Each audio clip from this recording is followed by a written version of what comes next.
rough weather here in Arkansas between Little Rock and Memphis, some of the roughest around. It's like where Ben lives on the coast over there in Savannah. When hurricanes, tropical storms come through there, you just get pounded. But this is it's about 23 degrees. I think it feels like it's 11 out there. Sadly, duck season ended yesterday at sundown, but we have the youth hunt Saturday. But man, out walking the dogs this morning, that wind whipping across those flat, flooded, yet to be flooded rice fields of the Mississippi Delta, and looking back at Crowley's Ridge. It's cold. Great day to be inside, to be a shut-in, to be homebound, I guess, if you like doing that stuff. I don't want people driving, but we got a lot to talk about today. I mean, we have a great lineup today.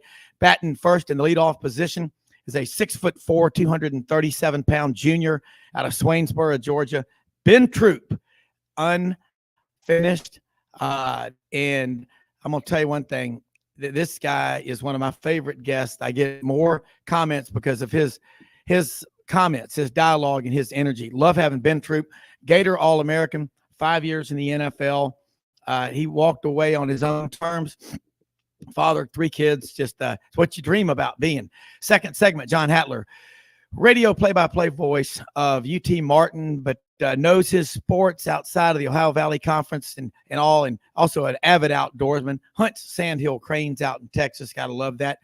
Hour number 2, Doug Dean checks in from Birmingham, and Coach Jackie Sherrill will join us, and we will talk a lot with him. I call Jackie Sherrill the great visionary. I remember the fall of '92, him talking about where we were going in college football to these conferences, the big TV deals, and the big money. And he's been right. We're going to save college football, though, because who owns college football? The fans do. We love the student athletes because that's most of our guests played football or basketball or baseball. They're writers. They're media personalities. We talk to them. We get their perspective, the lessons that they learned working so hard. You know, you can make a living with your hands. You'll make millions with your mind. Now, in the case if you're a great guitar player or a great surgeon or a great athlete, you do both because you got to have great hand-eye coordination and you got to have a great mind. But education is the one thing, as Bo Jackson's mother said, can't nobody take that away from you ever. Get your college degree. And Bo did it. Took him a while because he, after 4 years of college, played in the NFL and Major League Baseball for a while. But love hearing about this because we're hearing now Tom Brady retired. But Sidelines is here with you 6 days a week, Monday through Saturday, www.sidelines.live. If you miss us live, check us out on the website about an hour after. Or go to 680thefan.com, the podcast park, and listen on great radio stations like Sports Radio, 104.7 FM, Cookeville, Tennessee, up on the Cumberland Plateau, Kicks 96.3, Alexander City, Lake Martin, the Radio Alabama group, and 680thefan.com, the podcast park in Atlanta. Ben, love having you in the leadoff position.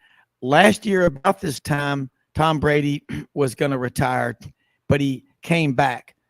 I'm going to take a wild guess. He goes home, spends a few days around the house, and he's right back at work. What do you think? Or is this it? Is this for real? Yeah, I think it is, Rob, for 2 reasons. One, I think he don't like the way it happened last year. He don't like how it got announced overseas. I think he was with Cristiano Ronaldo or something like that. And I think he also realized too, what else do I have to prove? Like, yes, Tom Brady's doing it to where I'm walking away and I still got a lot left. Like somebody said this. Somebody said 5-6 years from now, we're gonna wake up and LeBron James is no longer gonna be in the NBA. And we're not really appreciating what these guys meant to the sport. And like I said, I know that people want it done the next Tom Brady with Pat Mahomes, Josh Allen, and all these guys. I can safely say you will never see a Tom Brady again. He dominated in the AFC, comes over to the NFC, wins the Super Bowl, wins the division 3 years in a row. We gonna miss him, man, because like I said, like him, love him, hate him. When it come to quarterbacking, when it come to just playing the position, nobody done it better. And it doesn't matter who your favorite is. So yeah, he's gonna be missed. I think he realized he learned from last year, Rob. He said, look, no fanfare. I look like he on the beach somewhere. And he said it. It's too many people to name, man. I've played with so many people, but we gonna miss him because no matter what team he's been on, even though it's only been 2, they're playoff contention teams. Now, New England, hopefully they kiss and make up because him and Belichick, I mean, you can't let you kind of salvage that relationship. And hey man, if you the Tampa Bay Buccaneers, get ready to have to fight for that division now because this guy he made everything uneven because how great he was. But yes, he's gonna be missed. And like I said, I never thought I would see another Michael Jordan until LeBron James came or Kobe Bryant came. You're not gonna see a Tom Brady again. I don't care who you are and what you are. You're not gonna see another T12, man. So TB12, he gonna be missed, man. And like I said, man, what are these sportscasters gonna talk about now? They don't get to talk about Tom Brady no more. I agree with you, and I mean I love the NFL playoffs. As a kid, just got me hooked, and I still I will never forget sudden death, Miami and the Kansas City Chiefs in 1972. There's just something about it, but it's hard to focus on both during the college, and in NFL. Saturday just sucks so much out of you, and Sunday it's almost like you're in recovery mode. But I always like to say I follow any team that has an Auburn player on there. Like, you would follow any team that has a Florida player on there, and that's hard to do, but there's so many of them. But I grew up a Cowboys fan. I pulled for the Falcons because of Pat Sullivan and William Andrews. I mean, William Andrews out of Thomasville, Georgia, was my man. He was incredible when he played over with the Falcons. James Brooks out of Warner Robins, Georgia. I'll never forget his rookie year, that great playoff game. Ben, I think that's the year you were born. The Dolphins and the Chargers. That was and Kellen Winslow. Remember that great game? It's legendary. But golly, when you watch the Buffalo game in the snow, you watch the Kansas City out there in Arrowhead Stadium the other day, and you look at 2 years in a row, just heartbreak city for the Bengals, there at the end. And I was really tired Sunday. I had duck hunted in the morning, duck hunted again in the afternoon. It was so cold. I mean, built a big fire after taking a hot shower, drank a cold Hamm's beer, watching NFL football. It's as good as it gets. And you're right about Tom Brady. There'll never be another Tom Brady. But we didn't think there'd ever be another Joe Montana in his 4 Super Bowls. But it's fun to watch. And I'm keeping my eyes on the guys you mentioned and Joe Burrow as well. And what about Jordan Love? We're going to get Jordan Love on this show. John Hartwell, our friend, athletic director, he just got named AD at University of Louisiana Monroe. Jordan Love called him last week, and he said, man, that made my year for him to call me because I was the AD at Utah State when he was there, still keeps in touch with me, and we're going to get him on the show. And you'll be on the show with us when we get Jordan Love, okay? Because I've watched you interview and interact with Anthony Richardson and other people, and you're great. You're like, look, man, you want to reach out to me, I'll help you. I'm not going to preach to you. I'm here as a listening board, and that's what makes you different. And that's why I want you to stay on for the second segment and whenever you can, because you are the Ben Troupe from Swainsboro, Georgia, and you're getting more and more people when they listen to you go, damn, that guy's right. And I think you're smart enough not to get into coaching, correct? Oh yeah, that's not happening. I mean, I gotta. Listen, I play football for a reason because I get to put my face behind a mask and I got a face for radio. So I respect it too much, Rob. I saw Bill Cowher when he did NFL films, and his daughter was young, and when they did it again, she's a full-blown adult. I respect it too much, and I know how much goes into it. You have to be in love with football to coach it. You can't just love doing it. You got to be in love with it. So I respect it too much to throw my hat in the ring. Yeah. Well, and you mentioned all these players and what Tom Brady meant to Tampa Bay, and he'll always be close to those guys. And Bruce Arians. How can you not like Bruce Arians? He's cool. Bill Belichick, a cool story. Pat Dye Jr., our friend, is a sports agent over in Atlanta. In 34 years, he's represented over 500 NFL players. He used to have a house up in Nantucket, and he was talking about being up there one time a few years ago, and he called Coach Belichick, and he said, hey, I'm up here, going to be up here for a couple of weeks, and I brought Dad with me. And he said, you brought your dad? And he said, yeah. And he goes, oh, okay. He goes, well, look, we're going to go to some, quarter deck or something like that bar looking over the ocean there at Nantucket. And so Coach Belichick went over there and met him. And he said, Rob, I mean, it was an hour. It was 2 hours. It was 3 hours. It was 3.5 hours. Coach Belichick and my dad, they just instantly clicked. I mean, he knew him, but just talking about football and strategy and about toughness and about life. He said about 3.5 hours later, Bill Belichick's girlfriend came up on her bike and was going, hey, we've got to be at this party. And he goes, come on, man, I'm talking with Coach Dye. Give me a minute. It's just, but you think about these coaches, Bill Belichick, and you think about all the people that have been impacted by him and the players he's had coming through there. You're right. Mend those fences, man.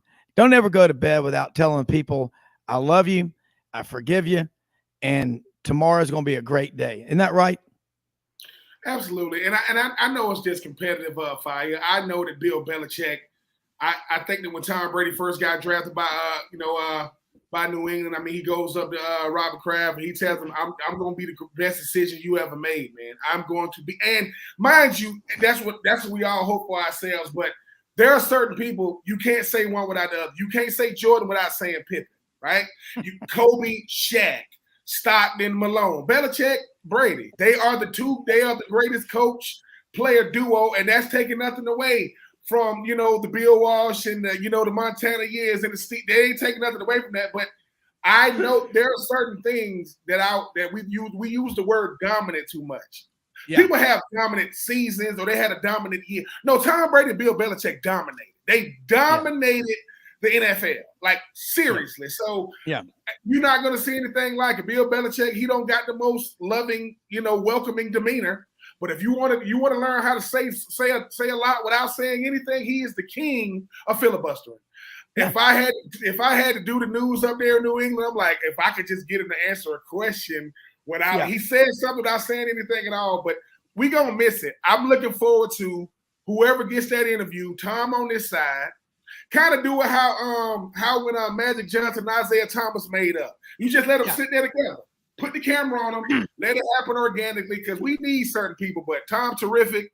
I'm gonna miss you. Now I wish you would have retired before you played my Falcons. We would have had a freaking Super Bowl. Thanks a lot for that, Tom. But hey, man, certain people are Rob. It's gonna be hard to imagine the NFL without him. I mean, 20-something years is a long time to do anything. And Bill Belichick, I just saw him at the East-West Shrine Bowl talking to Brenton Cox from Florida, showing this boy physically how to get off the block. I think Bill Belichick, they're going to have to run him away from football. I think he's going to do it till he literally can't do it no more. Yeah. Well, Wesley Britt is on the show with us from time to time, offensive lineman, played at Alabama 01 through 05, right when you were playing. And he played for the Patriots, for Bill Belichick. He said, let me tell you something. He said this on the show because what I talk about off the record with you or Wesley Britt or anybody is off the record. But he was just saying this on the show. He said one day at practice, he said, Coach Belichick, there was like a stance. And Wesley's 6'8", 350, and looks like he weighs about 250 pounds. And he was fishing with us up in Missouri, trout fishing in Arkansas back in August. He was the biggest fisherman on the river. You should have seen that guy in a canoe. That was unbelievable. But he said one day at practice, it was a stance, and you had to have like a 3-split or a 6-split. I'm not sure about the terminology. You know what I'm talking about. He said, Belichick, Coach Belichick came up to him after practice, and he said, Wesley, you get that right. It's 3, not 6, or 6, not 3, whatever. He goes, you get that right, you're going to be looking for another job. And walked off, but just he's a detail guy. That's kind of like that in the NFL, isn't it? It is. And that's football, right? Like, it's funny. With everything that happens in the sport, Rob, it be little stuff. It be the smallest. The best coaches, it's the smallest little detail. It's, hey, man, you was at 3.6 inches. You was at, 4. Because to them, that's the difference in winning and losing, right? It's like, you go, but people don't remember this. The AFC Championship game a couple of years back, it was Jacksonville versus New England to go to the Super Bowl, right? When New England played the Eagles. Yeah. Blake Bortles makes a throw, and Stephon Gilmore, who was Defensive Player of the Year that year, jumped out, and his hand hit the ball. If he's 1 inch shorter, if his arms are 1 inch shorter, that's a catch. And then we talking about Blake Bortles going to the Super Bowl against Nick Foles and company. So yes, it's the most. Ron Zook was that for me. Ron Zook said, "Ben, the devil is in the details, man. And it's the smallest thing. You can't see it, and it helps you out in life. It shows you how to take feedback, not criticism. It shows you to be thick-skinned, not emotional. And I don't think players, we get a chance to really sit down with these coaches that really help shape our lives and just hug them, man. Just say, man, I hated you when I had you as a coach. But I love you now because I understand the method to your madness. Everybody that played for Bill Belichick, even Chad Ochocinco said, everybody is expendable in New England, even Tom Brady. You get it right or you don't play. And Chad Ocho went to a Super Bowl, and that was probably his worst year statistically as a freaking pro. Yeah. Yeah. And that's such great wisdom that you just imparted. My dad at 94, an architect, you cannot hang a picture or painting on the wall without him taking a leveling beam out and finding the stud 16 inches. He goes, boy, you did it half-assed. It's going to look half-assed. Do it and do it right. More with Ben Troupe, Rob Browne, Wednesday, Sidelines Blitz, right after this quick commercial message. Hey, y'all. It's Ainsley from Hewlett & Dunn, just coming to let you know about our new collection of boots. It's going to be our dress boots. They're the Horsepower collection, and they're genuine exotic leathers and really comfortable. Comes in all different sizes and patterns, so come check them out.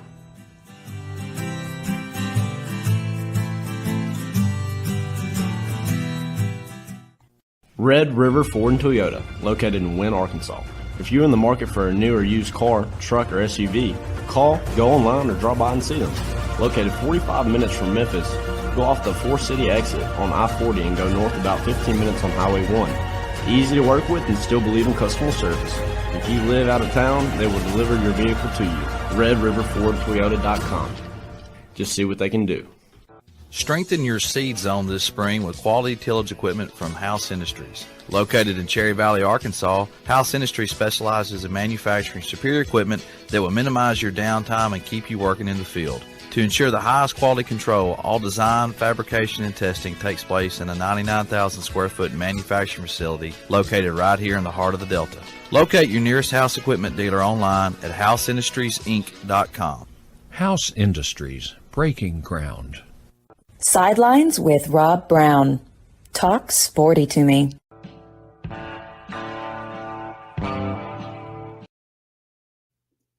All right, Rob Browne back with Ben Troupe. And Ben, details, man, in the NFL. I remember also growing up reading the Memphis Commercial Appeal, which was our local paper at the time, or the Press Scimitar, the afternoon paper. They would have a cut list on Mondays from guys cut on the weekends. And you'd see a guy that would miss 2 field goals in a game. He'd been cut that Monday. It is a business.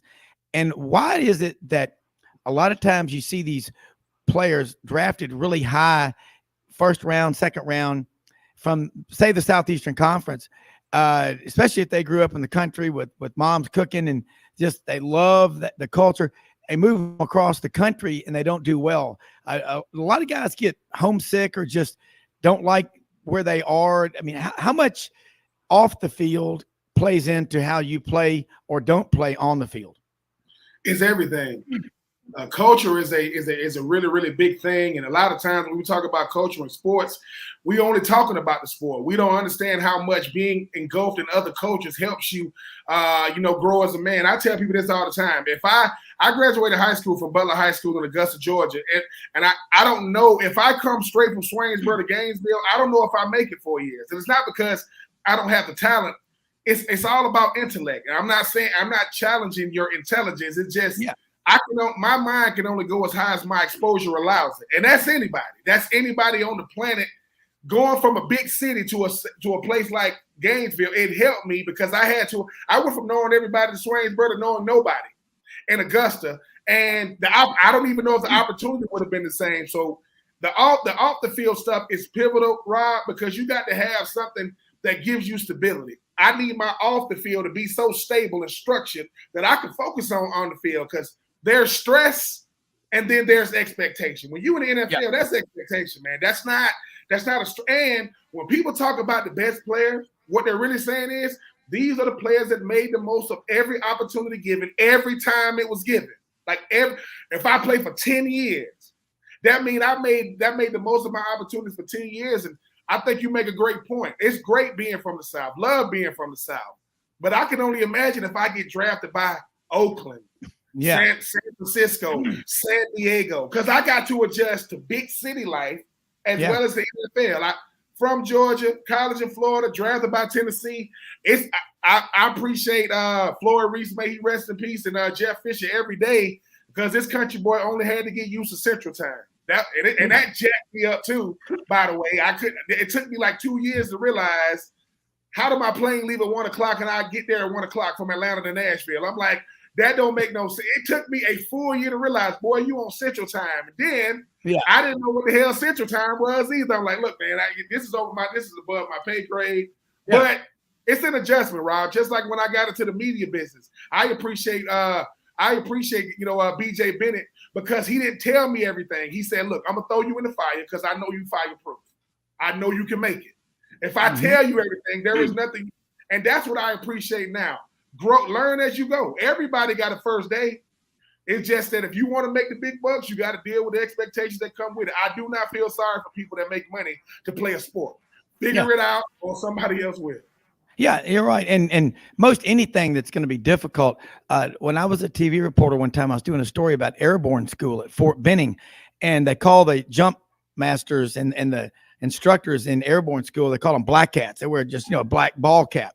And there was a guy one time when they say 3 minutes, and that hydraulic door goes 3 minutes, and everybody, jump up, hook up, shuffle to the door, jump right out and count to 4. Well, I'll never forget, I was on a strap with a harness around me with a TV camera shooting all this stuff. And the black cat looked at me, the instructor, and he said, hey, if you're not scared when you walk up to that door, you're in trouble. He said, if you're not scared, you're not thinking of doing everything you can to survive, checking everything you can. If your main doesn't open wide, you've got a reserve by your side. Okay. Be ready. Because otherwise, look out, ground, I'm coming through. And I'll never forget that. Being scared's okay. You just can't let it keep you from doing your job. Who the hell isn't scared? There ain't a person out there. But one thing I was going to ask you, think about all the game-winning drives. Tom Brady goes out on that field, and in that huddle, if he exhibits any lack of confidence, any fear, any trembling in his voice, that's going to scare everybody else in that huddle, isn't it? It is, and I think that's when he's at his best. Like, didn't Tom Brady become this guy, like, at the end of his career, right? Didn't have a good game, Rob. They down some kind of way. The defense kept him in the game to be down by 7 with a minute, and he hasn't done anything all game. And Tom Brady goes, listen, man, what makes me the GOAT is I deliver when I deliver the package, right, when it needs to be delivered. Now, it's not sitting in front of your house. No, I'm putting it in your hand, and he's developed that in New England. You think if I'm in that huddle, you think I want to let Tom down? Listen, nothing against Bruce Arians and company, right? Nothing against nothing against Ty Bowles and them. I don't want to let that quarterback down. Because if I'm walking down the hallway and he's walking this way and I'm walking the opposite direction, if I say, what's up, Tom, and he don't acknowledge me, that's what I played with Steve McNair. Listen, love you, Jeff Fisher and Norm Chow and Mike Heimerdinger. I don't want to mess this thing up with Mac 9. I only get one impression with this guy, so I think that's what Deion Branch is a Super Bowl MVP. Why? Because he played with Tom Brady, right? Yeah. So I just think that at the end of the day, we don't appreciate greatness because we just throw it out like it happens. No, greatness does not happen every day. Like it just doesn't, right? So I just think that for a guy like Tom Brady, thank God I never had to play with him, because I would get so sick of talking about what was it like to play with Tom Brady. Because that's what the rest of your life is going to be. But yeah, Rob, it's looking at that quarterback. The quarterback is the only guy that controls everything that moves out there on offense, from the snap count to and everything. Yeah, and I love to watch and just listen to what these quarterbacks say. Mentally, they are so tough, so strong. John Hatler is going to join us. He calls football, basketball games for UT Martin. been around this stuff for a while. So Ben, hang on with us, because I know it's fun. It's fun having you on. John's on here with us right now. And John, I've got Ben Troupe, Gator All-American, played for the Titans, played 5 years in the NFL, talking about, being a small town country boy from Swainsboro, Georgia, near Augusta, what it's like transitioning into the NFL. And just, it's a different way of doing things. And what it's like. Can you imagine Tom Brady being in the huddle with him? You don't want to let him down.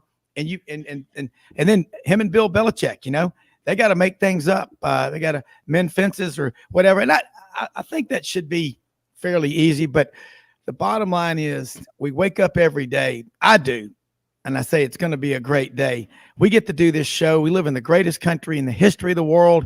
As legendary, you remember Jack Crystal, John Hatler? Oh, yeah. As Jack Crystal said when he had left, he was the play-by-play man for Mississippi State football and basketball for 58 years. And when he stepped down, I think it was 2011, after 58 years, he said, it is speech. He said, I just want to say thank you to my parents, both who were two Jewish immigrants from Latvia and Lithuania or Russia, who came to America and got me over here. That I've had the greatest life and live in the greatest country in the history of the world. I could not be luckier and more blessed. And you think about all the games you get to broadcast, the people that you meet. We have Ben on here who played at Florida, played in the NFL, is the most humble guy, and he's got a great book called Uncommon and Unfinished. You see stories that are yet to be written every time you fire up the microphone at tip-off or kickoff, don't you? Oh, I do. And, you talk about not want to let people down. I'm just an old country boy grew up in Texas, and now I'm in Northwest Tennessee, and I got to be in between Ben Troupe and Jackie Sherrill. What have you done to me, man? I'm trying not to let people down myself. But no, it is, when I was a little kid, of course, I'm a banker by trade, and being blessed at UT Martin here in Northwest Tennessee, people like me get a microphone. And, really, I'm really more of a fan with a microphone than anything. But you're right. Yeah. Getting to tell these stories of young men that come to it's a small Division I school here in Northwest Tennessee, and guys that may have been at Florida that left Florida because they weren't getting the playing time that they wanted, and they just love the passion for the game of football leads them to UT Martin. And we got two quarterbacks right now that have transferred in or will be signing their national letter of intent today. That are coming from Buffalo and one that's from Georgia State. So, we've got young men that are chasing the dream, like Mr. Troupe did too. And we're just, it's a fun place to be. It's a fun place to tell stories. It's a fun place to meet kids, watch them live out their dreams. Yeah. And Ben, like you said, he's from a small town in Texas. You're from a small town in Georgia. I remember so many of my friends, fraternity brothers at Auburn from small towns.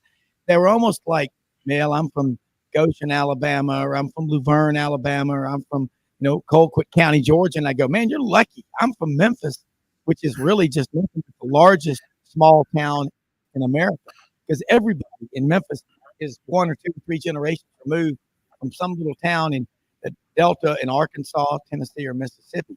And Ben, I know you got questions for John, but I like what he just said. How do you go from these small towns to you figure it out, don't you? Because otherwise, it's like I've never seen a mother bald eagle, after she kicks the eaglets out of the nest, go back and bring them back if they don't succeed in finding food. It just doesn't happen. That's real life.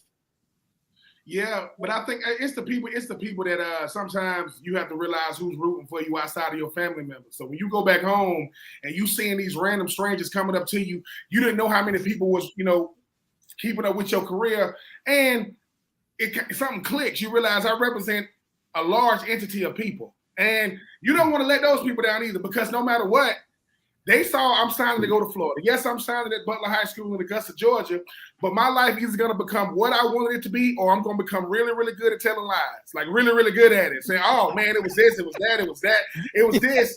And the thing is, I'm getting mad because they keep asking me, well, bro, I'm going to ask you what happened in Florida. And it's like when you keep going, John, you talk about being, a banker. Listen, there's a man by the name of Milton Gray. He's the president of Citizens Bank in Swainsboro, Georgia. When my mother got evicted from her home my junior year of college, this man left work, helped her move her stuff out of her house, and help him find somewhere to stay. I come from people like that, right? Wow. I come from people like that. So I'm just telling you, there is no such thing as an ordinary person. Normal, yes. Ordinary, no. No. I just think that sometimes me being in the position I'm in give me a chance for people to really talk to me, because they're like, all people care about is being Troupe a jerk. I can be. My kids might tell you I am, but to people, no, man, because I respect everybody, and that's the greatest thing is I've signed more autographs than I ever thought I would even have, and I just get a kick out of it, man. I told you, sweet tea and shade trees, that's me for life.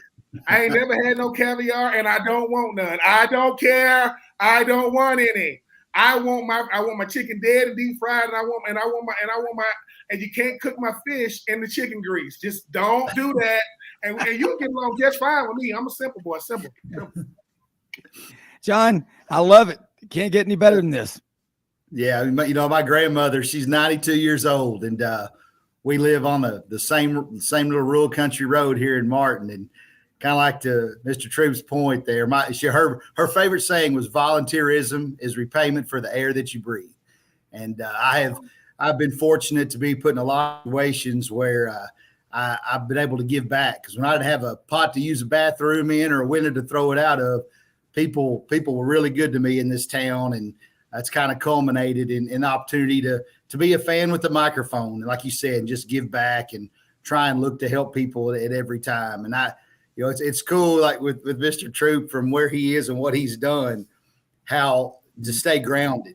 And I'm a Cowboys fan because I grew up outside of Dallas, but I always follow those Titans too and watched you play, and to know that they're the people in this world that have reached successful levels in the athletic arena are grounded, and they do remember they're not just representing their family, they're representing their hometown, they're representing the people that molded them and shaped them and who they were. And even though I hope that my parents can look at me and think that, hey, we raised a pretty good kid, and that's kind of something I strive for every day. Yeah. And Ben, you're talking about it, and John, you see it. I always tell people, as a kid, my parents had me do it. I did it with my kids. You go outside the locker room where the players' families are waiting for them after the games, especially after a loss. We say a lot of things. We get mad. We say things we wish we wouldn't say. We're upset. But put it in perspective. Go see that they've got families, and they've got big support networks. And wherever they're from, there's a lot of people. There's coaches, and there's guidance counselors that mentored them along the way. There's pastors, and there's relatives, and there's people. And like Ben said, and this, John, everybody's following you from that town. No matter who they pull for, they're pulling for you, because you don't have a jersey. You're Ben Troupe. You're John Hatler. You're that guy from the small town. And that's what college is so special about. And you get to the NFL, and then, Ben, you can relate to this. And John, you see it every day broadcasting these games. These are real people. Okay. And they're under a magnifying glass. Everything they do is talked about. So John, you think about what's off the record. Those are some of the most incredible conversations you've probably ever had with the people you cover, correct? Oh yeah. And like right now, people are ramping up to try, and especially in football, trying to live that dream. Now, getting to the NFL from UT Martin and getting to the NFL from Florida, it's a little bit different path. But that doesn't mean the passion's not the same. That doesn't mean the stories aren't the same. We've got Colton Dow and John Ford and Dresser Wynn, 3 seniors from right here in the state of Tennessee right now, who put up really good numbers throughout their career, and they're trying to somewhere, whether it's Canadian Football League, Arena Football League, somewhere, and they're in Nashville working out and just trying to do it. And these are 3 high-quality character young men. Now, they're not kids anymore. They're young men. And, your heart just hopes that they figure out what they're doing. And I hope that through this process, they get to tell their stories about coming from Wilson Central High School or John Overton High School or Little Dresden High School right down the road, and get on a stage where they can be like Mr. Troupe is now, and able to sit there and talk about where he's come from, the people that impacted them, and be able to give somebody out there hope to keep following their dreams, or if they are in a destitute situation and downtrodden and things are tough, that they can still get out of where a bad situation and change their level of life. Yeah. Look, we're going to take a quick break. We're going to be back with more of this. This is great dialogue, because the stories behind every one of these student athletes out there, you can write a book on it. And Ben, you've got a book, Uncommon and Unfinished, but this is great stuff. We'll be back right after this quick commercial message on the Wednesday Sidelines Roundtable.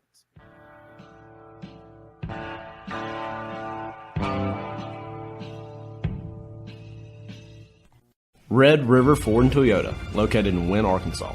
If you're in the market for a new or used car, truck, or SUV, call, go online, or drop by and see them. Located 45 minutes from Memphis, go off the 4-city exit on I-40 and go north about 15 minutes on Highway 1. Easy to work with and still believe in customer service. If you live out of town, they will deliver your vehicle to you. RedRiverFordToyota.com. Just see what they can do.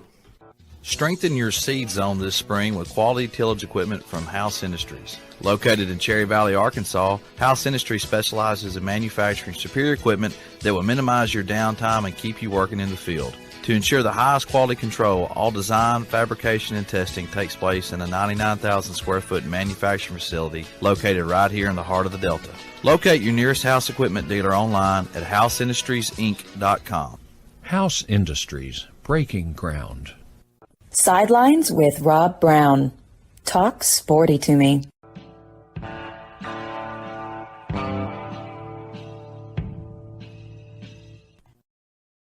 Keep this going, man. John Hatler, David Baker just texted. He's a UT Martin alum. Was a Pike up there, a member of the Cherry Farm Hunting Club, great friend of mine. He's in my Curcio group from Dyersburg, Dyer County. And I know that area well. My dad said, don't forget, we designed the basketball arena up there as well as the indoor swimming center. He did a lot of work. Dad's an architect. I always remember him going up to UT Martin. You mentioned Dresden and Union City and all those little towns up there in Northwest Tennessee. And man, the recruiting pitch, Ben, you being, country boy growing up in the country, hunting and fishing, loving it. You recruiting a kid to UT Martin, duck hunting over at Reelfoot. Now, get your boxing gloves on, get ready to fight, because it's pretty territorial over there, about every 60 yards, which is about, with an extended choke tube, about as far as you can shoot a duck. And then you know what your biggest competition is when you knock a bird down on that water? Is a bald eagle going over there and getting your cripple. I don't recommend popping a bald eagle, even if it was your bird, but I digress. But, Ben, I want you to respond to what John Hatler was saying, if you could, right before he went off, because it's great stuff, and getting inside of both of y'all's minds is my job, and this is easy when I got minds like y'all's. I mean, John is just we talked about culture before John came on, right?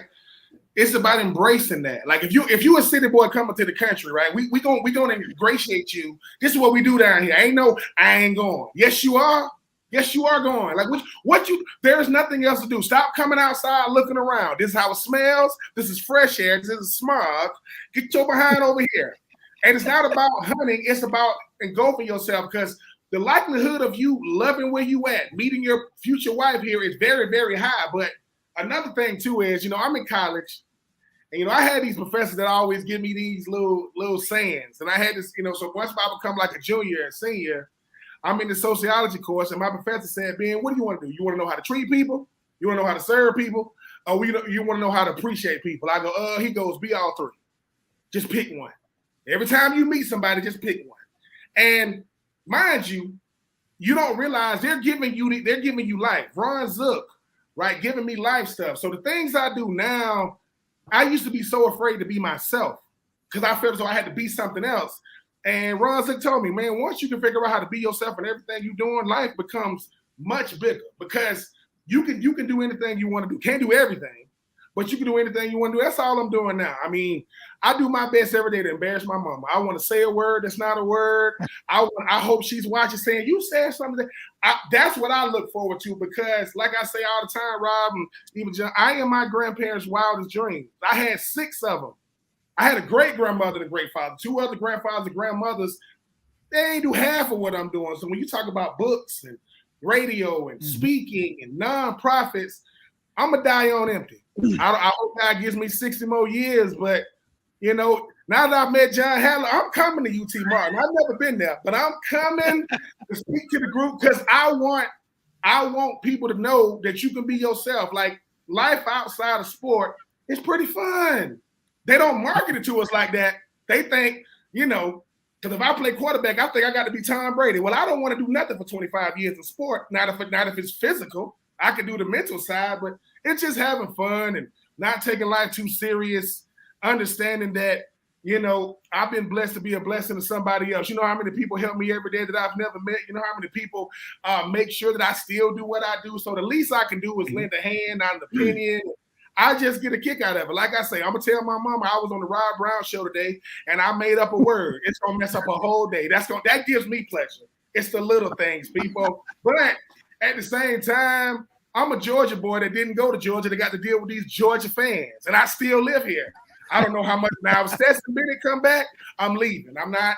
If Stetson Bennett comes back for another year of college football, I'm moving to Northwest Tennessee. I'm coming to UT Martin. I can't deal with this dude no more.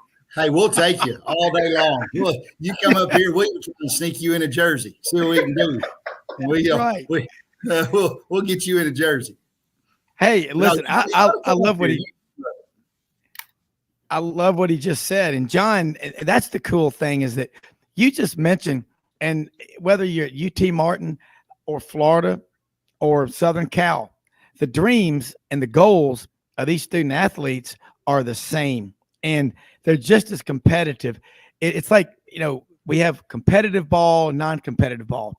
Hey, man, if you're keeping score, it's competitive, and you better go after and dive for every loose ball and try to make every tackle. And because that says a lot about who you are, is how you treat people when you have nothing to gain from them. They can't do anything for you. It's, you know, we most often see the face of Christ in the least among us. That's the thing that I see. Most of these student athletes are good kids, aren't they?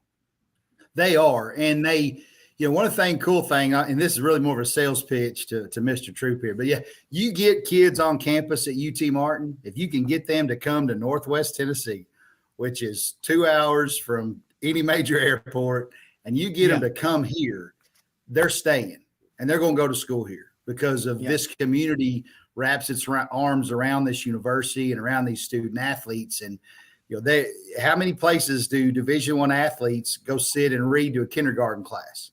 You know, how many times do those kindergarten students run into that Division I athlete at your local grocery store or Walmart and they're giving them fists? I mean, that kind of stuff doesn't happen in a lot of places. And they're on a pedestal, but they're not on too high of a pedestal where they forget where they came from and what they do. Yeah.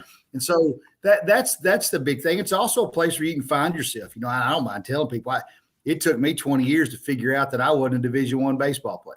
You know, I had a short-lived career here at UT Martin, and I was one of those people that for a while blamed some things that I didn't need to blame. It just sometimes there were things looking back that I figured out that if I'd have done this better, then that would. This time of year right now breaks my heart because the sun breaks. The baseball field's right across the road from my office here, and the kids are out there getting ready, and I realize that I gave up on something. And I think that sports, no matter whether you finish your 4-year career or you have to step away like I did for a lot of reasons, it builds character. And it still made me a better person because of, like Ms. Troupe said, all the people around you that you met, it still came into your life. And, you know, I see that with our student athletes at UT Martin. I mean, we've got kids that come in here from like Sagan Robbins, who's on our women's basketball team right now, who's probably going to be an all-conference first teamer. So she was at Louisville, and she struggled to get on the floor at Louisville, but Louisville would come play UT Martin. You know, the women's basketball coach there is the only women's basketball coach that I know that'll say, I'll go play that mid-major school that's beat some big boys. We beat Vanderbilt earlier this year, our women's program. He'll get in a bus, and he'll come to Martin to play. Well, she really loved that.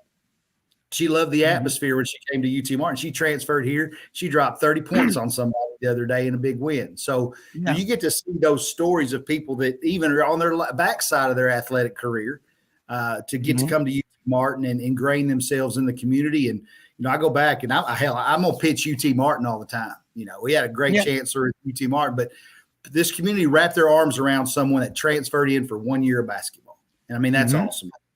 Yeah. Well, Ben, just what John is saying, it doesn't matter whether it's the SEC, the Ohio Valley Conference, or the Mountain West. These student athletes, when they strap up the uniform and run out through that tunnel, they're ready to kick ass and take no prisoners and win. The same everywhere, aren't they? Or they shouldn't be playing. Oh, yeah. I mean, just because I went to the University of Florida don't take away the fact that, I mean, what I respect the most is student athletes. I don't care where you are. If it's the off season, and coach say we got to be on the field at 6, well, that's 6 Eastern time, that's 5 Central time. But we all out there, right? I mean, a jumper is a jumper. A go route is a go route. And that's what I've always appreciated is I don't do the hierarchy thing. I don't say, oh, you just went to UT Martin. No, 7% of high school athletes go get college scholarships. You one of that 7%. And I talk trash to everybody. Once I know you went to a big time school and I'm talking trash, why? Because I don't have to play you. And like Jeff Chandler said, the older I get, the better I was. You know how good I was because I don't have to go back to those days. I look forward to standing in front of as many as possible, Rob and John, and telling them, man, you got to enjoy this thing.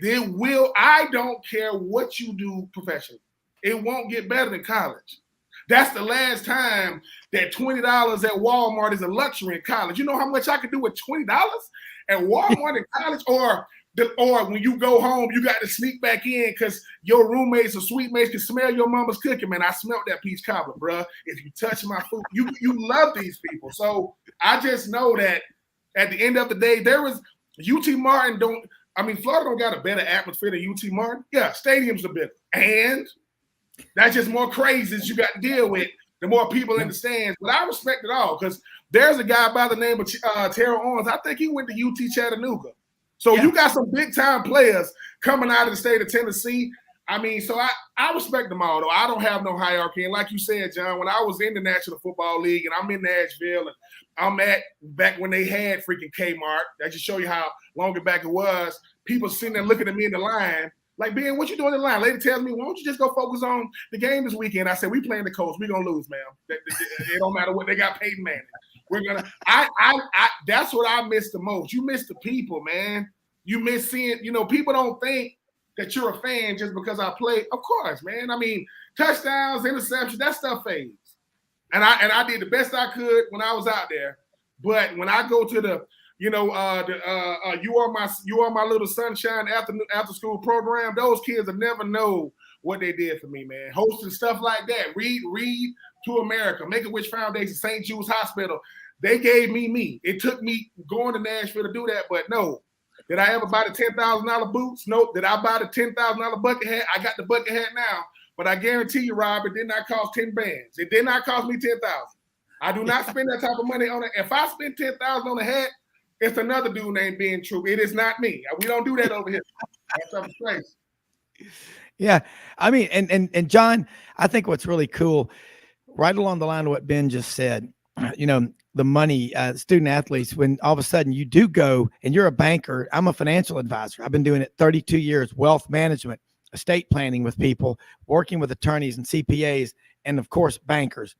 It is so incredible what happens, isn't it? And you see these guys and girls go on in the professional ranks and that money comes at them.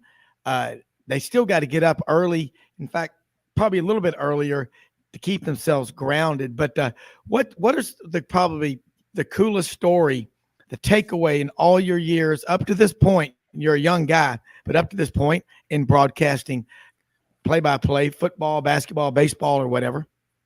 I'll tell you, the coolest thing that I've done is this year. There's three, honestly. You killed a sandhill crane, but go ahead. Yeah. I got to call a game at Florida. UT Martin went, I think it was 2019, and we played at Florida. It was 14-0 at the half. Ended up getting housed, but for a half, it was a really good ball game. Also got to be on the microphone when UT Martin won their first ever playoff game in the FCS level, Division I. We went to Missouri State 2 years ago and won a game at the last minute. And again, some of those local grown, a Dresden quarterback threw it to a Memphis high school wide receiver. And for the win there at the end against Bobby Petrino and the Missouri State Bears. And then this year, growing up in the state, my family's from Tennessee, but I was born and raised outside of Dallas, like I said. Yeah. Oh, my dad only let me watch two things on TV growing up: John Wayne movies and Tennessee football. So I was always a Tennessee fan, and getting to call the UT Martin at Tennessee Volunteer game this year and being on the mic, that was, there were times where I had tears in my eyes. I know that sounds corny to regular folks, but I'm an athlete. We're all athletes, and my dad had told me when I was a little kid that's what I wanted to do, and I don't remember saying that, but there I was in Neyland Stadium, 8,000 people watching my alma mater compete as best they could, and really did for the first half of the quarter, and scored more points than Kentucky did. I guess scored more points than Vanderbilt did, so that was cool. But I would say that the coolest thing on the mic is kind of goes back to what Mr. Troupe said about his time in college. Mine would be calling the state championship games in 2016 for Dresden High School when they won the state championship in football, and calling in 2020 when Westview High School girls, they got beat in the state championship game. Beginning to call state championship games for high schools of small rural communities in Tennessee, with all the stories that you get to tell. And, I went to college with half of their parents, and I still hang out with their parents, and kind of getting to, I'm a big community guy. So being able to promote people in our community on a level such as that is probably the cool. Is just really getting to call high school basketball, football games to really talk about and create those stories with those young student athletes that are representing their towns, playing with their best friends, and just trying to do the best they can do for the folks sitting in the bleachers. You cannot beat radio play-by-play. I go to every Auburn game. I've got that thing around my neck that's the real time with Andy Burcham, and now Jason Campbell's the new color analyst. But you got to have it because they tell you what's going on. Ben, I love his take about telling the stories. The dreams come true for these kids. So many of them are from small towns, and they were the biggest thing to ever come out of that town and watch them grow up. Yeah, that's what life is. We are our stories. And like I said, I mean, when you get a chance to just show people, you represent a whole region. Because most people ain't going to Swainsboro. I tell you all the time, listen, if you in Georgia, you in Swainsboro, you lost. You done went way off the chosen path. But at the same time, I represent those people. So every time they see me, they see them, and it's the people that you meet. I get to college, man. I mean, one of my best friends, he's Dominican. He's like, man, my name is Carlos Perez. I'm from Hoboken, New Jersey, originally from Haiti. I'm originally from Dominican Republic. I said, okay, my little country bumped it behind. I did not know what Dominican Republic was. I did not know his Spanish was his first language. But then I met Ronald Dowdy from Fayetteville, North Kakalaki. Yes, country boy, just like me. That boy still ain't shot nothing. That boy go hunting every day. He ain't shot nothing. I said, stop taking pictures with other people dead animals. You ain't hit nothing. I said, no, your freaking gun on safety. But we learn how to love each other through their cultures, right? And like I said, it's the best feeling in the world when you are accepted for just who you are. Yes, we get together through sport, but at the end of the day, the countryest player I've ever played with and against is not from a small town. It is Vince Young from Houston, Texas. That boy is countryer than me, and he's from Houston.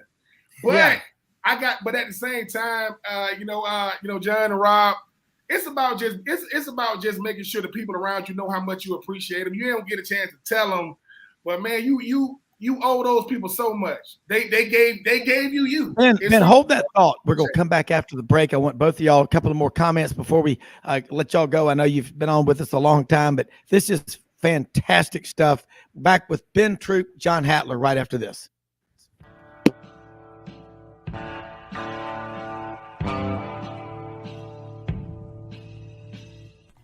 Red River Ford and Toyota, located in Wynne, Arkansas. If you're in the market for a new or used car, truck, or SUV, call, go online, or drop by and see them. Located 45 minutes from Memphis, go off the 4-city exit on I-40 and go north about 15 minutes on Highway 1. Easy to work with and still believe in customer service. If you live out of town, they will deliver your vehicle to you. RedRiverFordToyota.com. Just see what they can do.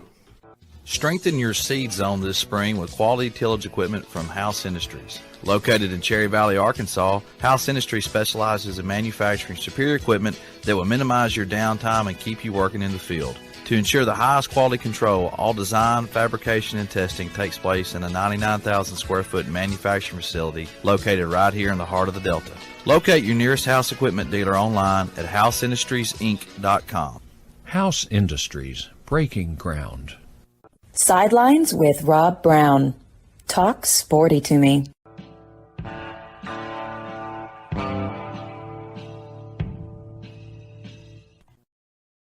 Say something real quick about one of our new sponsors, rumbleboxinggym.com/Midtown Memphis. Expected to open late March at Union and McLean. Ann Camp Lee, the owner, she's got this one going to open and 2 more gyms. Going to be really cool. 25 weight benches, weight stations, and then in the middle, activities. On the other side, 25 boxing setups. This is going to be 45-minute intense workouts with a hardcore group of true grit, grinded out competitors, warriors. Boxing and training for boxing. Hey, it engages both sides of your brain, uses every muscle in your body, your feet, hand, eye coordination. Check them out. rumbleboxinggym.com/Midtown Memphis. We'll be telling you more, and we'll do some live shows from there. Might even get up there and do those workouts while we're doing the show. That'd be a fun thing to do. John, look, I know you've got a full day ahead of you, and Ben as well, but both of y'all, let people know how they can follow you because you're both just inspiring to people hearing your stories, but you tell other people's stories. But more than anything, you're very humble and grounded, and we need more people like you in sports. That's what we love about following the games. It's the people behind the numbers. Well, I'll let Mr. Troupe go last because he's more important. You can follow me at Hatler, Hatler 06 on Twitter.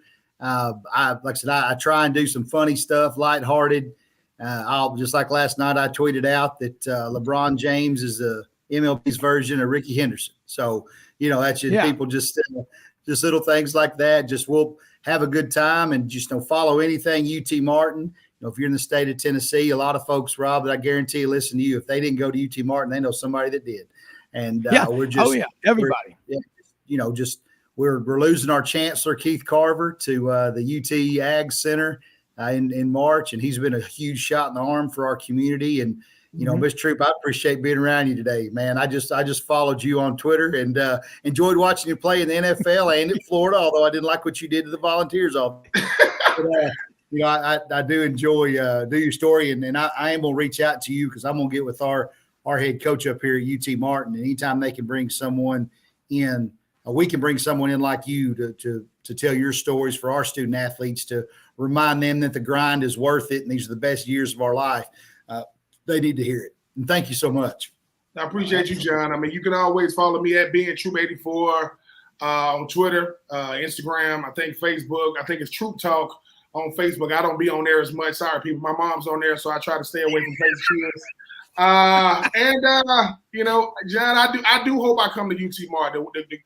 The most humbling thing I do every day is people reach out to me to want to hear my story, and it's the funniest thing to me.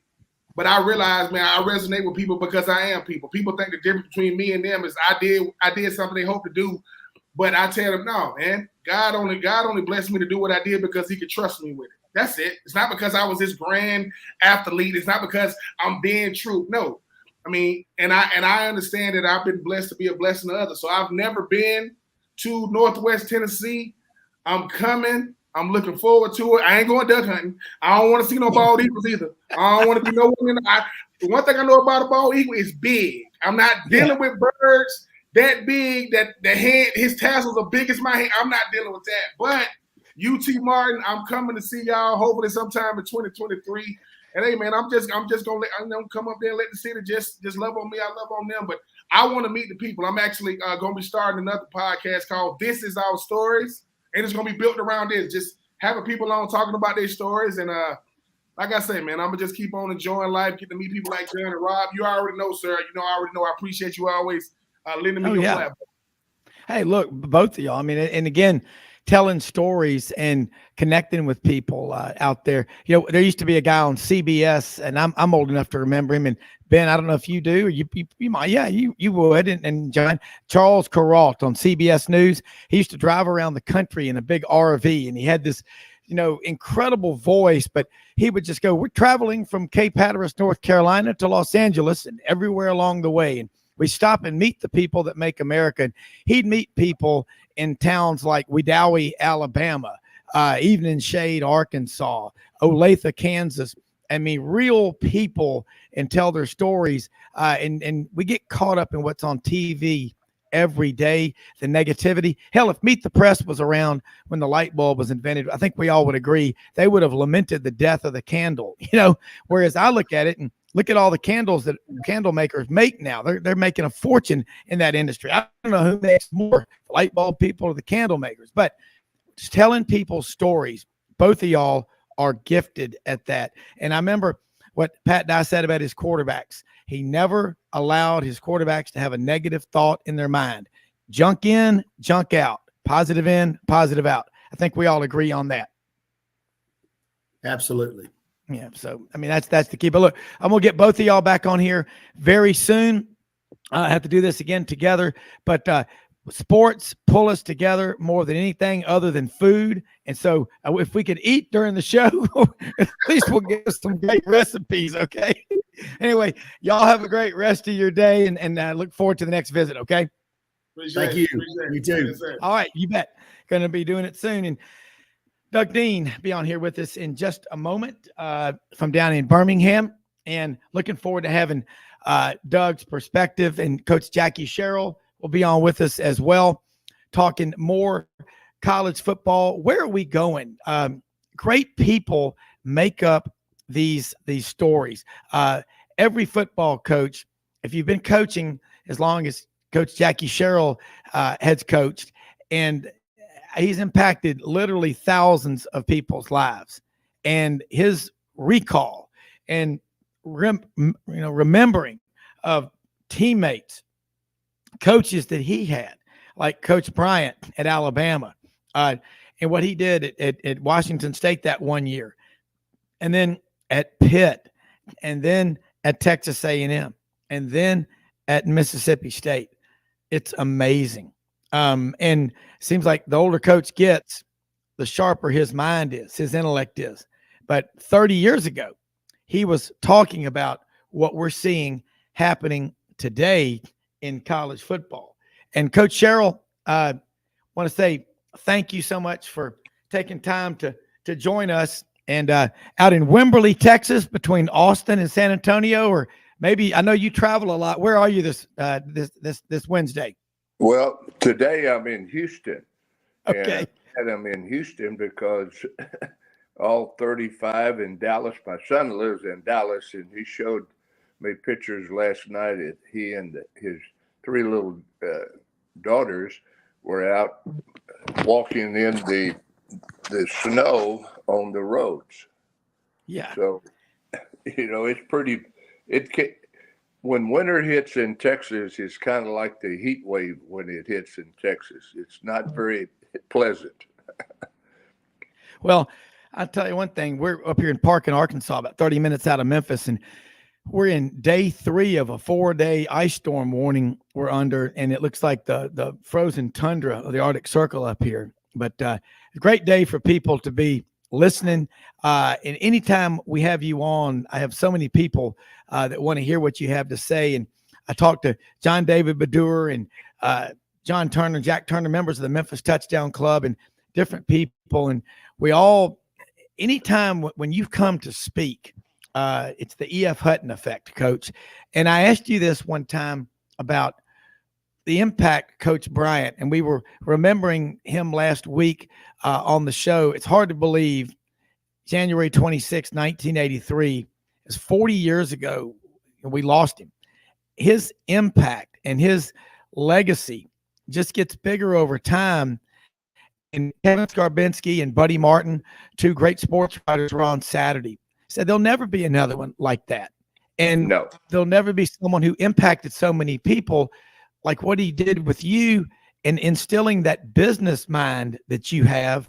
You were 35, 40 years ahead of the curve predicting what would happen today. Well, I think when you talk about Coach Bryant, and a very unique individual, very intelligent. His routine, I don't know if I told you, his routine every day was he was up at 4 having breakfast at the same Holiday Inn at 5, in his office at 6, staff meeting at 7. 10 o'clock, he'd take a walk down to Druid City. It's a drugstore, get a cup of coffee and eat whatever he was going to eat. But then he'd come back at 10:30 and stay on the stock market for an hour and a half and dealing with his business side and financial side. And then we would start having team meetings at 1:15, and then we'd have practice, have dinner, but Coach Bryant with his staff is anybody that's ever been around Coach Bryant as a player, as a coach, was greatly impacted. But, even today, when you look all the tentacles out there, and one thing Coach Bryant would do, he was not adverse to change. When a trend went one way, that's like when he went to the Wishbone. That's like when he started recruiting big players to play. Coach Bryant, when I was there, our offensive lineman probably averaged 185, 190. He did not. I was bigger than most of our offensive linemen playing fullback. But, the impact to everybody, and I want to say it was 1961, I believe, or 60. The faculty hadn't had a raise in 5 years. Coach Bryant gave the university $500,000 out of the athletic fund, or himself, for faculty raises. And you don't think that didn't get their attention? That they knew that Coach Bryant worked and pushed towards academics with his players. And Coach, when you were there at Alabama at that time, that he had not been there that long, but to give $500,000 back then was a lot of money. That's millions in today's money. Yes. But he was aware of everything going on. Alabama was very important to him. And he lived for the University of Alabama. Yeah. And college athletics. Yeah. Yeah. And you talk about somebody, and I love the way he was very routine. He was driven. And somebody, I was over in Stuttgart a couple of weeks ago doing an interview with a 97-year-old lady, a friend of mine, who's being inducted finally into the Arkansas Waterfowler Hall of Fame. And we were working with these documentary filmmakers out of Little Rock. And I said, somebody needs to do a 30 for 30 about South Arkansas, Fordyce primarily. Coach Bryant, Larry Lacewell. I'm sure you knew Coach Lacewell. We worked together. Yes. Yeah. Oh yeah. And Houston Nutt's father was from there. And we had Houston Nutt on the show back in early December. He talked about when Coach Bryant came down to visit.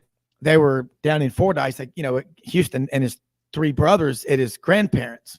And Coach Bryant came over to the house, and we were out in the backyard playing basketball. And he said, we were like, oh, we got to get inside. He said, Coach Bryant leaned over the fence. He was a tall, big guy. And he said, finish the game. He said, oh, Coach, we'll come in. He goes, finish the game, son. He wanted to see how they competed. But that is amazing, to think about a little town like Fordyce and Morrow Bottoms, where Coach Bryant came from, and Coach Lacewell. It's just incredible. But those are the kind of documentaries that are priceless. And you're from Duncan, Oklahoma, correct? A small town, but it's amazing where y'all have all come from and where you are today. Well, I think if you look at Barry Switzer, I mean, you you can go on and on. You look at Saban, you look at Jimbo. They all came we all came from small towns. But going back to Coach Bryant, the impact that he had, back then you had Duffy Daugherty, you had Bo Schembechler, you had Woody Hayes, you had Coach Bryant, you had John McKay. So, I mean, around the landscape of college football, it wasn't like you only had one coach or two coach. You had a bunch of coaches that won a lot of games. Just even in the SEC, when you go to LSU, Mac McClendon, or you go to Coach Vaught at Mississippi. I mean, Gerald Nealon at Tennessee, Bobby Dodd at Georgia Tech. I mean, you can go on and on of great football coaches back in that era. Yeah, and those coaches, those names still ring out today. I mean, Coach Jordan was growing up. I mean, that was my man. I mean, he was there 25 years, and Ralph Jr. is a friend of mine over in Norris, Tennessee. And it just, the kind of men they were tough. And I've got pictures of Coach Jordan smoking cigarettes on the sidelines, wearing a cutoff API sweatshirt in the game. Yeah. Could you imagine today they'd try to run him out of town on a rail? It'd be unreal. Doug Dean is on with us right now, friend of ours down in Birmingham, and you're on with Coach Jackie Sherrill. Doug, let's keep this going. But I tell you, Coach, I'm ready to read your book. Well, my daughter has to turn in the first chapter to that was part of her thesis. Excuse me, my phone fell, but that was part of her thesis, was to write the first chapter, turned it in. She got a master's in creative writing at the University of Tennessee. She also has won a Grammy. She's a songwriter, singer, entertainer, and right now she's over in Italy and performing at different venues. But I told her I needed to be 6 foot under before she released it. And she laughed at me and she looked at me and says, "Why? Nobody's paying your salary." Holy yeah. Well, Coach, I'm telling you, when you're talking, your recall, you must be very active still. I know you are, because you're young. I mean, my dad's 94. He still rides the exercise bike 6 days a week and lifts weights. He says, "I'll catch up on my sleep when I'm dead." And it's amazing, incredible, your mind. It's unbelievable. We're going to be back with Jackie Sherrill right after this and Doug Dean on Sidelines.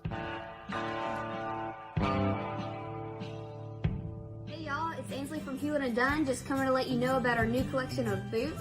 It's going to be our dress boots. They're the horsepower collection, and they're genuine exotic leathers and really comfortable. Comes in all different sizes and patterns, so come check them out.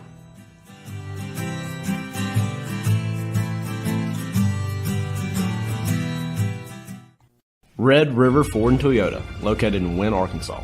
If you're in the market for a new or used car, truck, or SUV, call, go online, or drop by and see them. Located 45 minutes from Memphis, go off the 4-city exit on I-40 and go north about 15 minutes on Highway 1. Easy to work with and still believe in customer service. If you live out of town, they will deliver your vehicle to you. RedRiverFordToyota.com. Just see what they can do. Strengthen your seed zone this spring with quality tillage equipment from House Industries. Located in Cherry Valley, Arkansas, House Industries specializes in manufacturing superior equipment that will minimize your downtime and keep you working in the field. To ensure the highest quality control, all design, fabrication, and testing takes place in a 99,000 square foot manufacturing facility located right here in the heart of the Delta. Locate your nearest House equipment dealer online at houseindustriesinc.com. House Industries, breaking ground. Sidelines with Rob Browne. Talk sporty to me.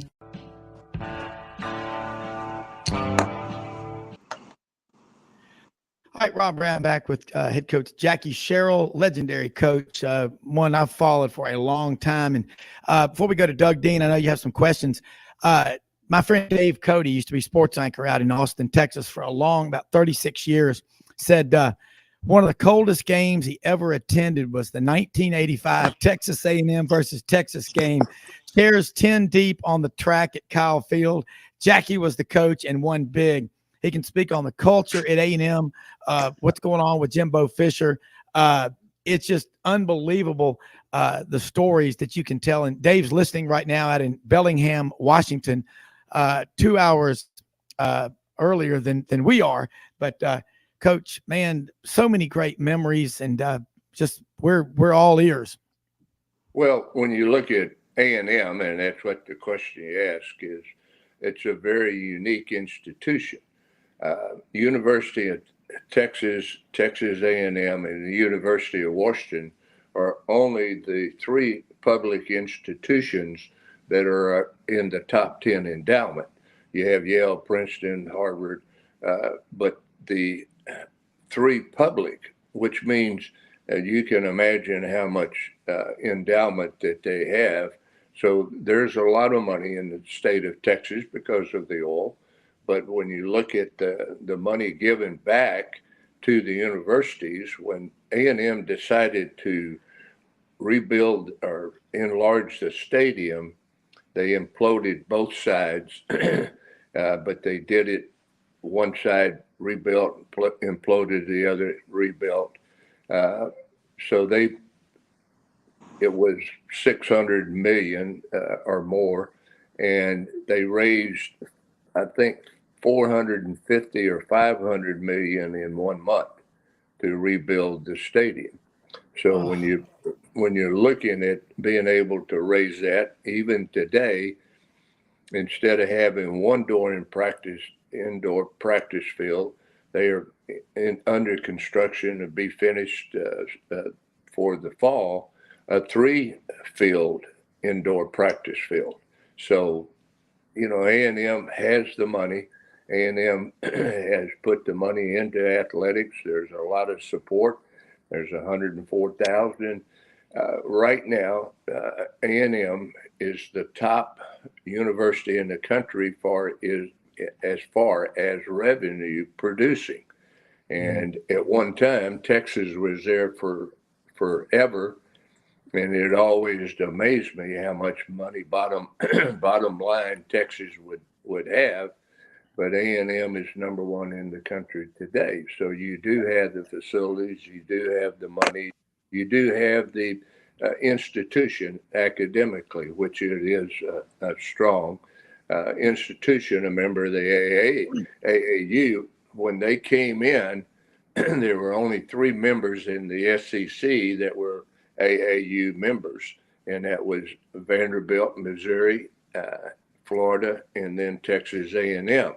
When Texas comes in, there will be 5 that will be members of the AAU when you're talking about the strength of the academics of the universities.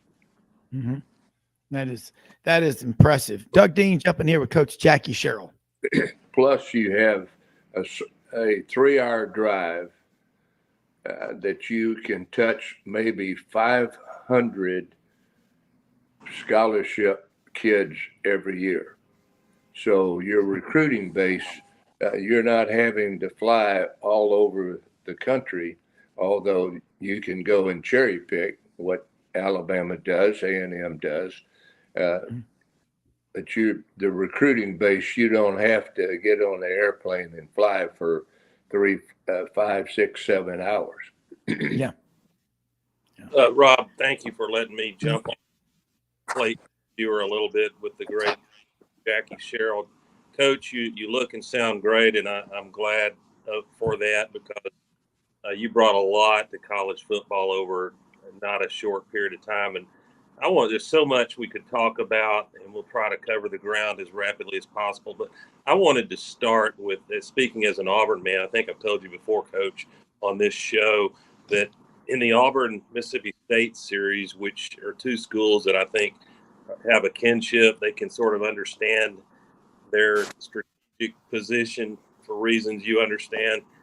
But when you were coaching at State, it was a game that I kind of dreaded as an Auburn man, because I knew if you were fortunate enough to play well enough and win, it was going to be such a physical game that it would kind of unfit you for the next 3 or 4 games.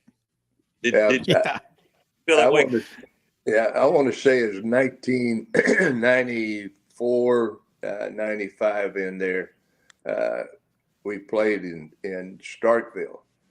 And after the game, we put out 2 of their quarterbacks. They put 2 of ours. I mean, it was a physical slugfest. And after the game, Pat Dye comes over, and Pat coached me at Alabama. So Pat came over and he said, "This is the worst," I can't say it, but blank game I've ever seen.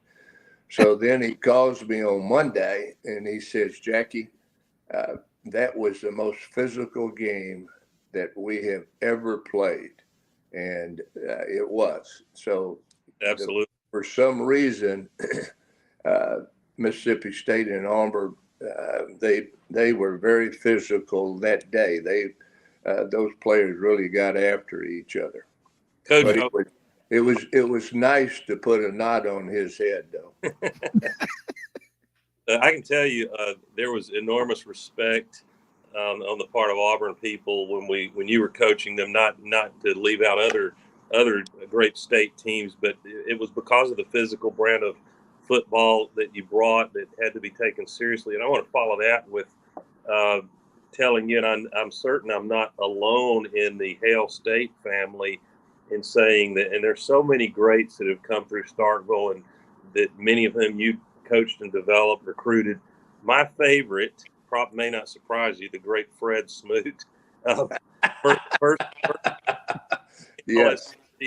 And I want to give you an opportunity, because I'm pretty sure I'm right, that he was on your team 99 and 2000, and that's 2 straight wins over Auburn. And just tell us maybe a fun story or 2, or just Fred Smoot, the football player, the leader, and what he meant to you as a coach. Well, I mean, great player, but he ended up having a great pro career as well. Fred, we're playing Vanderbilt.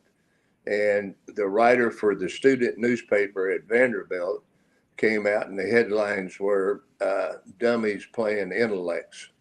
And the whole story is about most of our football team couldn't get in college out of high school. They had to go to junior college, which Fred was one of the junior college players. And so I didn't have to say very much that week. And so before the game, I had shirts made up for their undershirts to wear under their pads. It says "Dummies versus Intellects," and had it in their locker room. But anyway, the very first snap, and they had a great receiver at that time. And Fred told him, he said, "Listen, you do my homework and I'll let you catch a pass." And the guy looked at him and he had no idea what Fred was saying.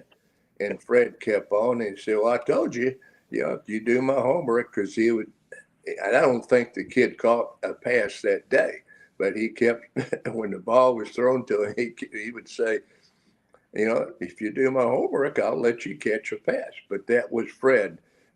We all know that defensive backs talk. Oh, yeah. Psychological warfare.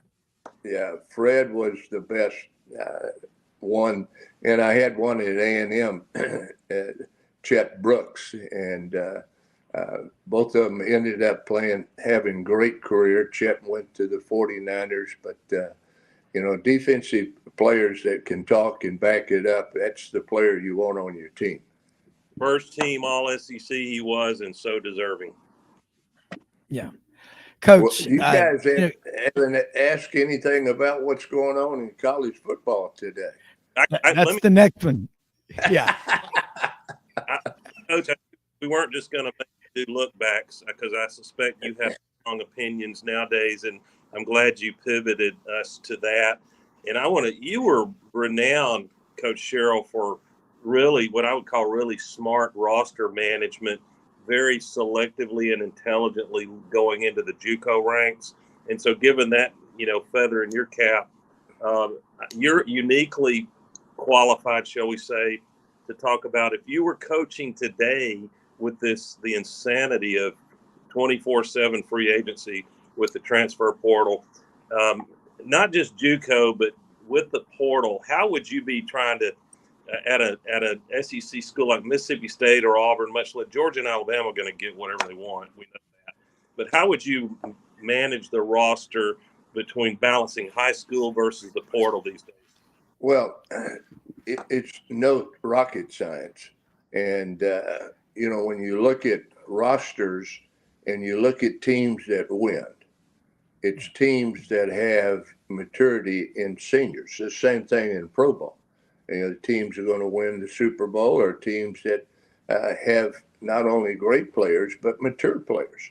And same thing in college.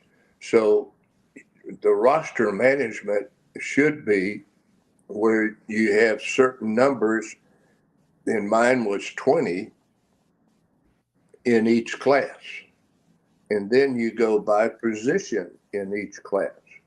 I remember back when Alabama had their best defensive team ever, their third team defensive tackle had more stats than the first and second team.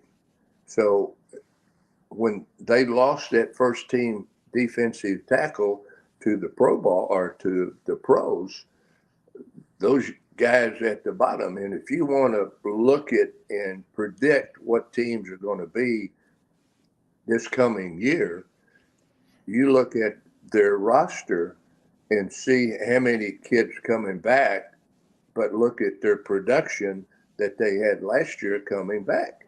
And the same thing when I go watch teams play, the first thing I do is look at, in position-wise, offense, defensive linemen, how many seniors, juniors they have compared to the other team. And usually the team, if they're evenly matched, the team that has more juniors and seniors are going to beat the other team because of the maturity. Yeah. So to manage your roster, it's a everyday affair, because now with the transfer portal, you think that you have a good backup in any position, and all of a sudden he wants to play and he's gone. But the transfer portal is a two-way street. It opened the door to make it easier to manage your roster, because if kids, everybody makes mistakes in recruiting. And there was the university last year that had 8 players that transferred in one day that went into the portal. They didn't go into the portal because they got together and said, we're leaving. They went into the portal because the head coach probably told them, your chances of playing are not as good as you want it to be. Yeah. Absolutely. I mean, and I think that, Coach, the numbers on the portal, have you seen any of the data? Because what you're so gifted at is extrapolating numbers. In October 15th, 2018 is when the portal, and you talked, I didn't know it was Tom Mars, the attorney from Little Rock, that made it happen, I believe. But yeah, I'd love to see what percentage of the players that go into the portal don't ever get picked up. I bet it's above 40%. So be careful what you do. Yeah, I think they did a statistic, and there were 40 last year. I think it was 49%. But the first day in the portal last year when it opened, or this past year, I think there were 1,000 into it the first day. And so, just because you think the grass is greener, it's not. You can go through case after case and see kids that have transferred that didn't make it. There's a quarterback that bounced around quite a bit and never really played well or didn't make a mark. But then you look at players like Kyler Murray, and there's one playing in the Super Bowl in a couple of Sundays that transferred and had a great career at Oklahoma. So, but he was a great player at Alabama to begin with. So, you know, if you're a player, you're a player. If you can't play at Alabama, what's the chances of you actually being a great player somewhere else? But so it is what it is. You deal with it. Real quickly, where we're headed, we're headed to have a commissioner just for football. You know, to go back to Chuck Ninus, when Chuck Ninus started the college football CFA, College Football Association, that was to help and manage college football. That's when Georgia and Oklahoma sued the NCAA for the proprietary rights, which they won, which has helped every university since, because all the money and all the control was the NCAA at that time. After that lawsuit, which the Georgia and Oklahoma won, it changed the power in football from the NCAA to each institution, which in the SEC, because of the conference, and it's made a big difference in the amount of money that television is paying today, but the money's going back to the institutions rather than going to the NCAA.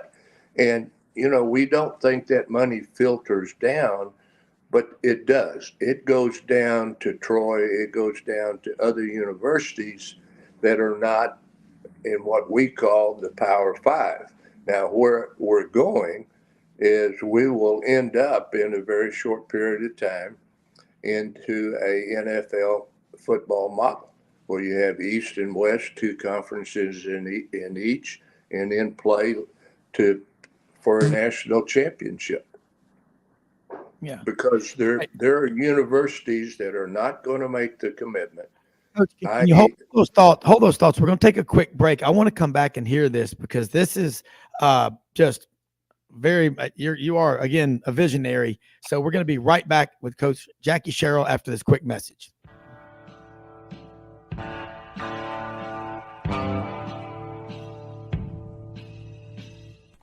Red River Ford and Toyota, located in Wynne, Arkansas. If you're in the market for a new or used car, truck, or SUV, call, go online, or drop by and see them. Located 45 minutes from Memphis, go off the 4-city exit on I-40 and go north about 15 minutes on Highway 1. Easy to work with and still believe in customer service. If you live out of town, they will deliver your vehicle to you. RedRiverFordToyota.com. Just see what they can do. Strengthen your seed zone this spring with quality tillage equipment from House Industries. Located in Cherry Valley, Arkansas, House Industries specializes in manufacturing superior equipment that will minimize your downtime and keep you working in the field. To ensure the highest quality control, all design, fabrication, and testing takes place in a 99,000 square foot manufacturing facility located right here in the heart of the Delta. Locate your nearest House equipment dealer online at houseindustriesinc.com. House Industries, breaking ground. Sidelines with Rob Browne. Talk sporty to me.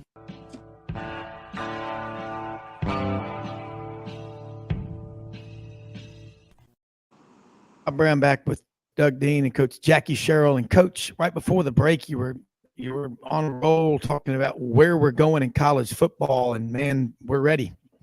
Yeah, well, we're like I said, we're going to NFL model, and we'll have 30 to 50 teams. And those are the teams that are going to make a commitment to football, has the revenue stream to make it happen. And you'll have teams that cannot join those 30 or 50 that will drop down to another class. And so we can say it's arms race, we can say whatever, but it has come to a point where college football is the one that today, more than ever, is driving the boat. And they're also the ones that's supplying the money for everybody, all the other sports. So to fund the sports, in the athletic department, you have to increase the income. So how do you increase the income? You increase it by having a better football team that can compete with better facilities to be able to give facility money to build facilities for the other sports. But again, we're going to an NFL model with 30 to 50 teams, and that will be college football in the future. Yeah. Doug? Coach, to your point about the almost certain direction of college football, and I think you absolutely nailed it. The only debatable question is how rapidly we will get to a commissioner of college football with those power teams. I agree with you. You're going to have an AFC and NFC looking model like we have in the NFL, and sort of a precursor to that is this 12-team going to 12-team playoffs. That looks and feels a lot like NFL playoffs, if you will. I think the rich may still get richer, but as if to help hurry up the direction you're predicting, I think in recent days, the NCAA yet again showed their raw audacity, just arbitrarily changing the burden of proof on NIL rules, which are what's forbidden, as you know, is it cannot be pay for play. Well, it is pay for play. It's just doing what I call money laundering through these collectives. So I don't see that now the burden is on a school. The NCAA, with limited circumstantial evidence, can require a school to prove that they did not violate the NIL rules. So as this nonsense continues, at least that's my point of view, they're essentially begging the power brokers of those top 20 to 30 schools and the commissioners of the SEC and I guess the Big Ten to accelerate that direction. Do you agree, Coach? Absolutely. And we need a commissioner yesterday to be in charge of college football. There's no guardrails. There's, everybody's different. Right now, you do what you want to because we've involved outside forces to get involved with college athletics. Right now, every state is different in the NIL, but you have one state that's competing or can't compete with another state. That forces the university's people, the public, to force the state legislators to change. You do not want state or federal legislation into college athletics. The NCAA tried to hide behind the courts to control college athletics. They went all the way to the Supreme Court and voted 9-0 against them and got a tongue lashing in that case. So if anybody thinks that anybody is afraid of the NCAA and NIL, you have no understanding what's going on. Now, should the players receive, and I call it stipends. Of course, now the money is so huge, it's no way it's a stipend. But, put the money into a fund that when the kids graduate, they get that fund. They haven't earned that money. I mean, it's kind of crazy in the world right now that we're paying somebody before they produce. And like Nick said the other day publicly, that, I'm not going to give you more or allow you to get more than my starting left tackle because you're a freshman, haven't played a down. That doesn't make sense. And I think that's basically where you can control it. You can make strides. You can protect. I'll give you a great example. I had one of my best players that ever played. He played for Bum Phillips. and he had no idea that Coach Phillips set aside some of his money into an annuity. And today, 20 years after he's playing, or 15, he's receiving money that he never would have had from Coach Phillips taking care of it. You can do the same thing in college football. You can put that money into annuities, or you can put the money into a fund, and so those kids can get it, earn the money.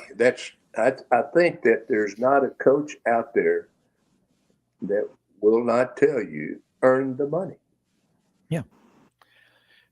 Coach, in my practice of 32 years in counting and private client group, wealth management, estate planning, my attorneys, CPAs, when we meet with families that have a lot of money, in 32 years, over 1,000 meetings, I'm still batting 1,000. We've never had a family give money to an 18 or 19-year-old child. It's all done in age-banded trust where they get it at 25, 30, 35, and 40, and incentive-based trust. If you don't get up out of bed, go to work, you get no money from the trust. What about doing that with NIL money and then setting up a pension for these guys? As a coach, there's only so much you can do. I get that. But I understand variable annuities really well. I use them a lot for clients. Life insurance is a wealth replacement vehicle, but Bum Phillips was way ahead of the curve. And if you were coaching today, this is probably I'm pretty sure you'd be doing that because you have great business acumen. Well, I financial think literacy is the number one thing we need, isn't it? Yes. The basic thing is all players should get the same. Yeah. Now, that does not keep a player from using his own imagination or going and doing commercials or doing appearances or whatever. That's his proprietary right. That's his name. That's his number. Having income off of jerseys. But you, as a university, and this is all Power 5, every player should be paid. The stipend should be the same. If they go earn something else, fine. Get rid of the collectives. Let the player, if he wants to go, fine, let him go. But again, put the money in there. And if he stays 4 years, gets his degree, then it should be a bonus. It should, and you can do that. And I don't think that you would have a parent that would say, the number one thing is the degree, and help the kid get the degree. Have an incentive for him. But again, I'm only one out of awful thousands. Well, what's going to complicate this, guys, is if we're having a very blunt conversation, and the kind you should have with the great Coach Jackie Sherrill, but for decades, it's no secret that the really big blue blood programs that could and have rabid fan bases were getting into the dark gray areas, putting it mildly, with how players ended up committing and signing. And I get it. I don't want to take anything away from the big name programs who are winning big of late. The fact that they win championships and can put you in the first round of the NFL certainly helps recruit as much as anything else. But now I think some schools that were fearful of, as the old saying goes, whiny Auburn fans, Coach, like to say back in the day that when Alabama gets investigated, Auburn goes on probation. And so, or vice versa. Well, no.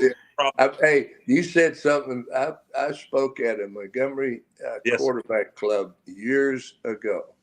Yeah. And I used that very analogy of saying, don't throw mud against that wall, because all of a sudden some of that mud slides off on you. So, make sure. I didn't mean to interrupt you, Coach. Finish that. but that's you're saying what I said years ago to the Montgomery quarterback club.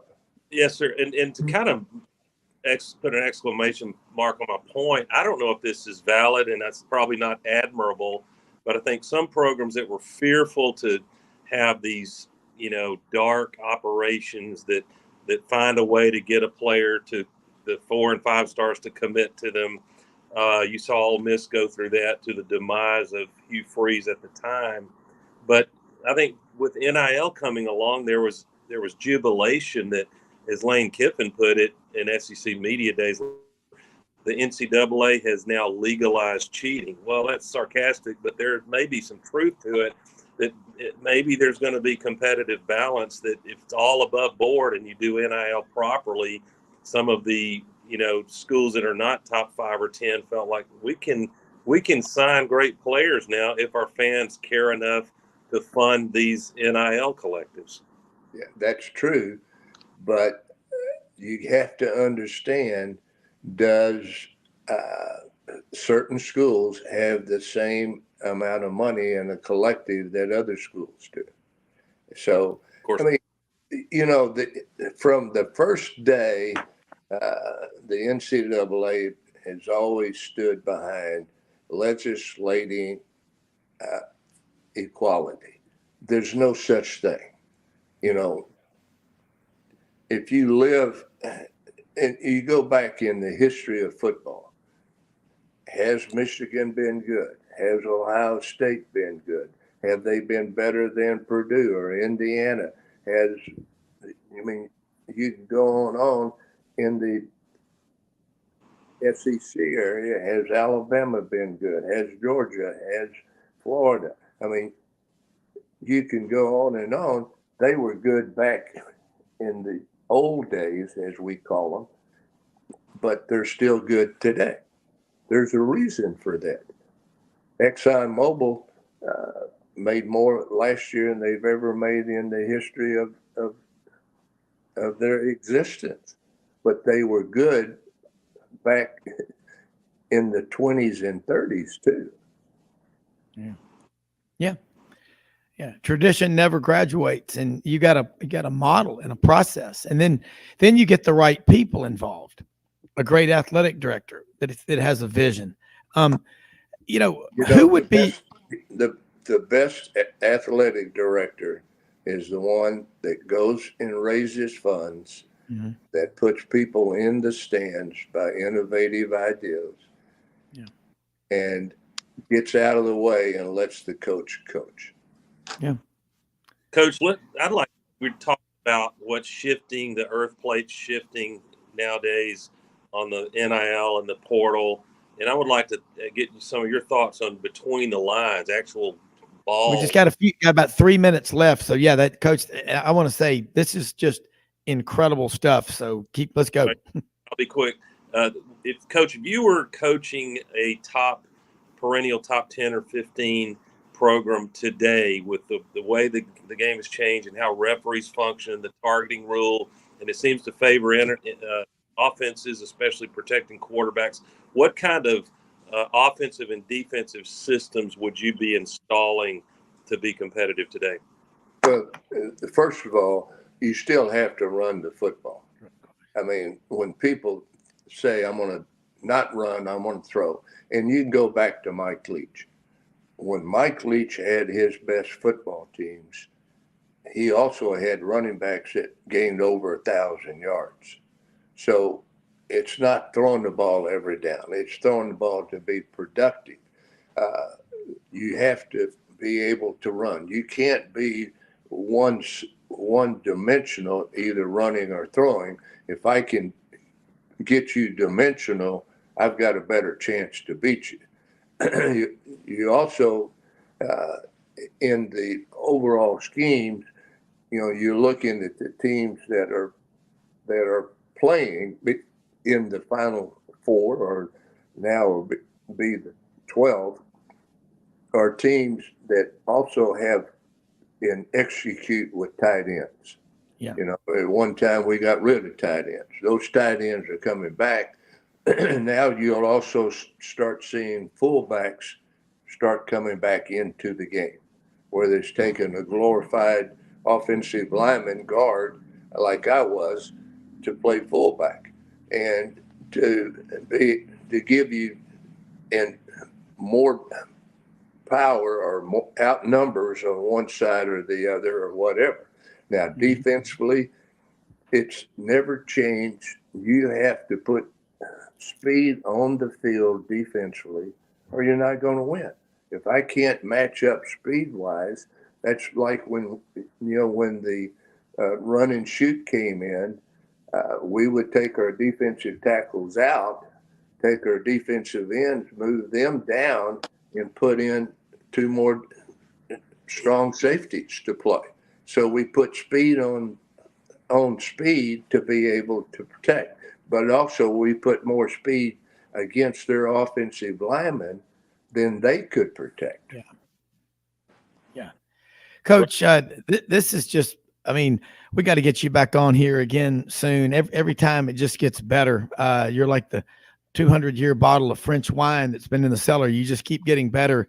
Your memories, your recollection, and just your vision of where we are in college football. And I just cannot thank you enough, Doug and I, and everybody listening. And hope, man, this is as good as it gets. And folks, most often we see the face of Christ in the least among us. Go out and give with the expectation of getting nothing in return. Just give to give. I don't give to get. And we live in the greatest country in the history of the world, and we get to have great guests like Jackie Sherrill on here with us. We had Ben Troupe, John Hatler, Doug Dean with us. But this is what we love is talking about football. And, it's incredible. If you miss us live, check us out on the website, sidelines.live, 680thefan.com, the podcast park in Atlanta, and on a radio station near you coming soon as we build Sidelines Southern Sports Network. Until then, have a great day. And Coach, thanks again. We are out of here. See you, Coach.